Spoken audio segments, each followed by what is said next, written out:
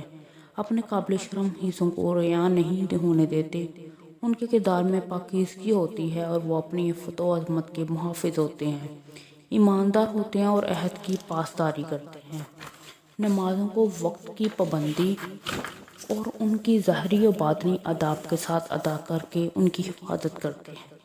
قرآن کریم نے کامیاب بندوں کی ایک اور جامع صفت یہ بیان کی ہے کہ وہ تزکیہ نفس کرتے ہیں، یعنی اپنے آپ کو کفر و شرک اور فسق و فجور کی نجاستوں اور آلودگیوں سے پاک کرتے ہیں اور اخلاق حسنہ سے آراستہ کرتے ہیں، ذکر الہی میں مشغول رہ کر پنجگانہ نماز کی پابندی کرتے ہیں۔